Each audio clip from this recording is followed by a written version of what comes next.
Ya que estamos hablando de petróleo, vamos a entrarle a los temas del día.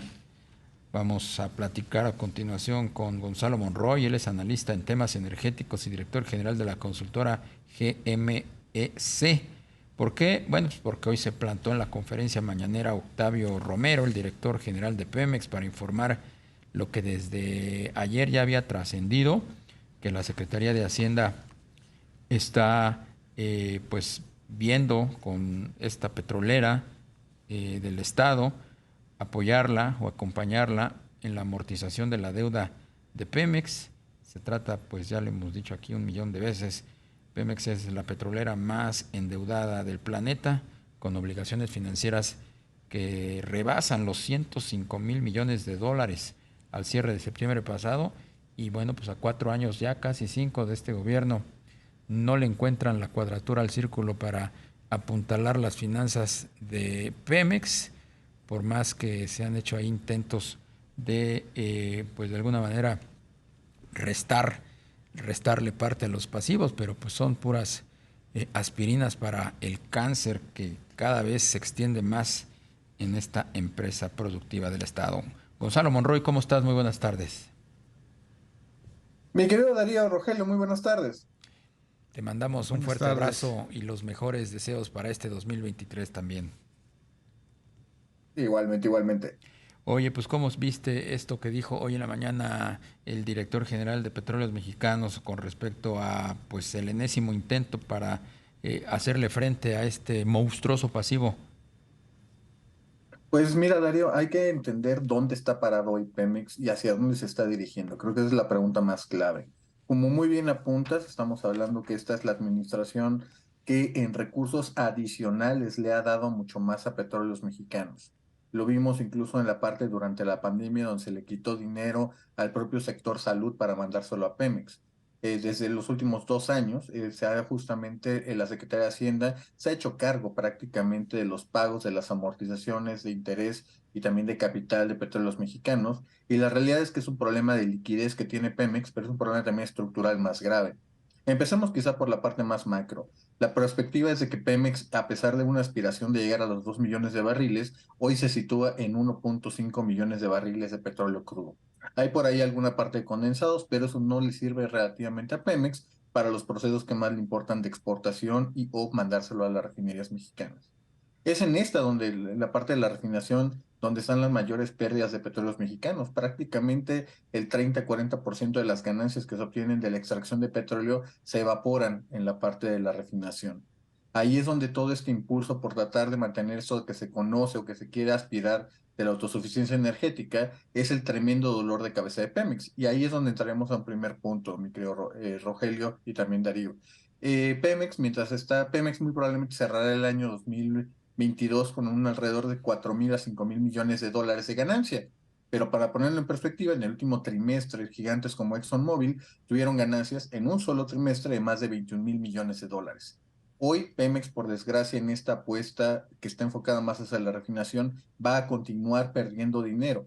De hecho, cuando los precios empiecen a bajar ya por los $70, como lo estamos empezando a ver al día de hoy, es muy probable que los problemas de Pemex empiecen a agudizarse todavía más. Hoy Pemex, considerando la carga de impuestos, requiere precios por arriba de los $80 para salir con números relativamente positivos. Obviamente una pequeña recesión los va a enfrentar a que son dependientes totalmente de las ayudas del gobierno federal en transferencias, quita de impuestos o al menos irlos difiriendo. Efectivamente, Gonzalo. ¿Y qué tan complicado será pues este mandato del presidente de buscar amortizar pues la deuda de Pemex? Supongo que pues de manera gradual, porque más de 105.000 millones de dólares pues no se puede hacer de la noche a la mañana. Sí, efectivamente, Rogelio, qué gusto platicar contigo. Pues mira, eventualmente ahí lo que tenemos es cómo luce el perfil de amortización de esa deuda. Gran parte, incluso el crecimiento que se ha dado de esta deuda durante este sexenio, no es tanto porque se ha metido mayor dinero en inversión, ha sido justamente el refinanciamiento de la deuda. Incluso antes de que viéramos estas alzas en las tasas de interés generalizada, Pemex ya estaba pagando $8.75 en euros cuando la tasa del Banco Central Europeo estaba prácticamente negativa. La realidad es de que esta apuesta por estar pateando el balón los ha dejado en una posición relativamente vulnerable.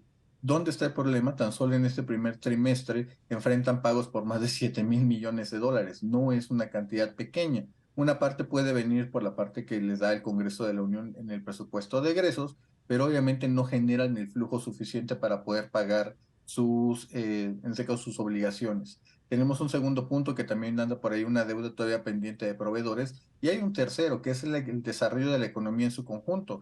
Si la economía no crece a lo que todo el mundo esperábamos o que quisiéramos que creciera, si está alrededor del 1%, quizá un 0%, obviamente eso significa que va a haber menos ingresos fiscales, menos maniobra para poder manejar recursos o enviárselos a Pemex. Obviamente es un problema de finanzas públicas que no le alcanza al presidente. Los precios, por ejemplo, o en ese caso los impuestos que se cobran, ya se empezaron a cobrar en gasolina y diésel, le dan cierto respiro, pero obviamente si los precios empiezan a repuntar, estas pequeñas contribuciones marginales que están obteniendo el día de hoy fácilmente pueden ser evaporadas. Decías hace un momento, Gonzalo, que Pemex va a registrar ganancias de aproximadamente 5,000 millones de dólares, que pues si lo comparamos, como bien dijiste, con lo que registrarán otras petroleras como ExxonMobil, pues francamente no es casi nada. ¿A qué se debe a que Pemex ingrese tan poco versus otras petroleras, siendo que pues están en un sector, el petrolero, en donde pues activo fue muy y sigue siendo muy rentable en estos momentos por la coyuntura que está viviendo el mundo y la industria petrolera? ¿Por qué en el caso de Pemex no se maximizan esas ganancias frente a otras petroleras del mundo? Claro que sí, Darío, principalmente tiene que ver con la refinación. La refinación es un gran negocio en todo el mundo, excepto para petróleos mexicanos. Hoy, por ejemplo, los últimos datos que tenemos, que son los datos de noviembre, Pemex alcanzó a procesar más de 900,000 barriles de petróleo crudo. Eso sonaría muy bien si no es que el primer producto que sale de las refinerías es el combustóleo de alto azufre, uno que se está prácticamente exportando o revendiendo como una especie de crudo degradado. Pero la realidad es de que todos estos procesos, las refinerías están en un peor estado de lo que admiten las autoridades federales.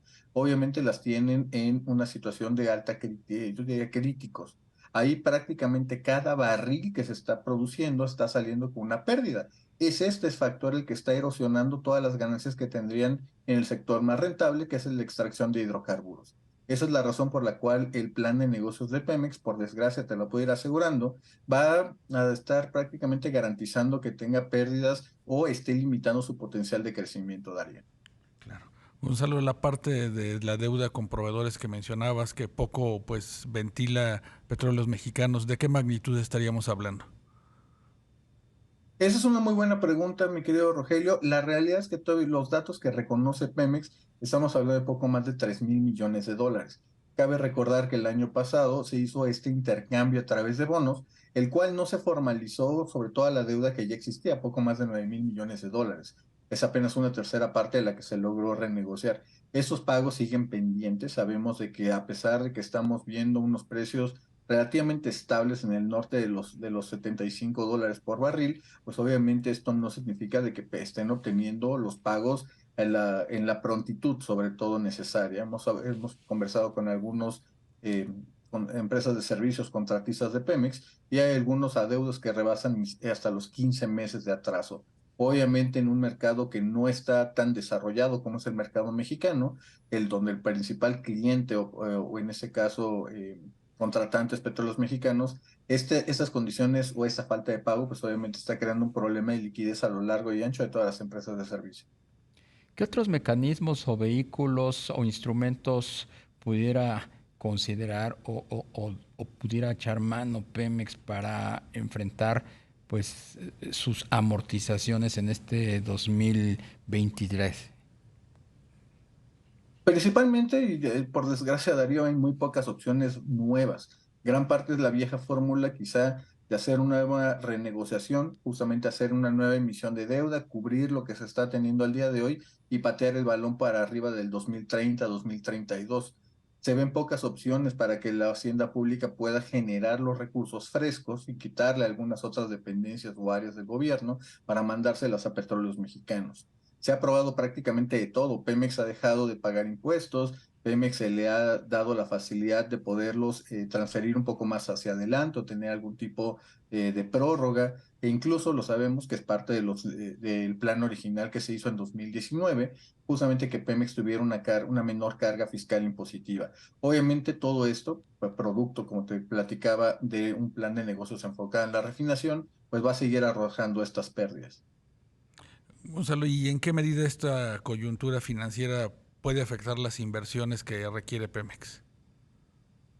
Esa es una excelente pregunta, Rogelio. Y mira, mucha de la parte que está en exploración y producción, muchas de esas son inversiones que van a requerir perforación, equipos, sobre todo ahora que se está hablando de entrar a proyectos como la Cash en aguas profundas, que van a requerir pues, literalmente cosas de muy alto costo. Obviamente, unos precios, en el caso del gas natural, que está por arriba de los casi $5.50, casi $6, puede hacerlo comparativamente rentable. Pensar, y aquí es donde está la gran apuesta de Pemex, pensar que pueden traducir estos precios altos a una rápida producción es un reto que al menos en lo que llevan de esa administración no les ha salido muy bien. El problema también aquí es que el portafolio de proyectos existentes en Pemex se indica cada día más a proyectos de alto costo, lo cual obviamente los deja en una encrucijada. Mayores costos, mayores precios los lleva a mayores costos de contratación, y por desgracia, obviamente, eso les va a dejar maniatados en términos de la capacidad para contratar nueva obra y por ende ejecutar nueva producción. Gonzalo Monroy, analista de temas energéticos, director general de la consultora GMS. Como siempre, muchísimas gracias por la entrevista, a tu disposición para platicar con nuestros amigos del auditorio. Claro que sí, les mando un tremendo abrazo y muy feliz año, querido Darío, también Rogelio, y un gran abrazo. Muchas Gracias, gracias. Aquí Gonzalo. seguiremos en contacto. Hasta pronto.